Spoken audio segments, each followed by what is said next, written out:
ito yung content na walang katapos-tapos, yung bang lagi kang meron dahil laging may tanong yung mga viewers natin. Malaki nga ang naiitulong nila sa paggagawa ng ating content dahil hindi na tayo mahihirapang mag-isip ng gagawin dahil doon pa lamang sa kanilang tanong ay pwede na nating gawan yun ng content. Doon sa binigay kong example, ang tanong niya baka daw ma-overdose yung baboy dahil ang sabi daw ng technician, dapat ang pagpupurga daw ay tuwing mag-change lang ng feeds. Iba-iba naman nga tayo ng paraan ng pagpupurga at depende na nga lang din iyan kung saan tayo nasanay o kung ano yung natututunan natin doon sa iba. Para makasigurado ka na tama at magkaroon ka ng confident na okay yung iyong ginagawa, kinakailangan na tingnan mo din kung ano yung naka-administer o yung description na nakalagay dun sa label. Katulad nitong si ivermectin, nakalagay dyan 1 ml per 33 kg body weight.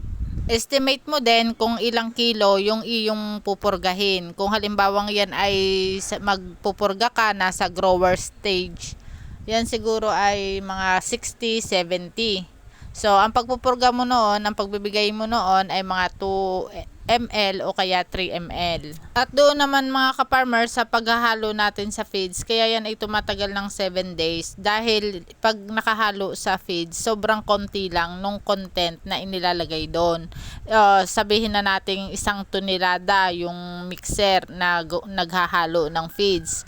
Ang ilalagay lang doon mga ka-farmers, mga 1/2 kilo or 1 kilo sabihin na natin, pero sa ang tingin ko dun sa iba kasi mga grams lang yan biruin nyo yung grams na yon kumpara dun sa 1 tonelada, sobrang kokonti nun kapag nahalo. Kapag inahin naman mga ka-farmers, ang bibigyan mo niyan kung injectable, ang mga inahin kasi namin malalaki kumpara doon sa iba, kaya ang ibinibigay din namin sa aming mga inahin nasa 5 ml to 6 ml. Kapag mga pambenta, mga ka-farmers yung baboy, nagpupurga kami niyan 1 beses lang kapag unang kain nila ng starter, hanggang sa maibenta na sila. At kung mga inahin naman mga ka-farmers, ang pagpupurga nga namin diyan ay kapag nga yan ay malapit ng mga 100 days.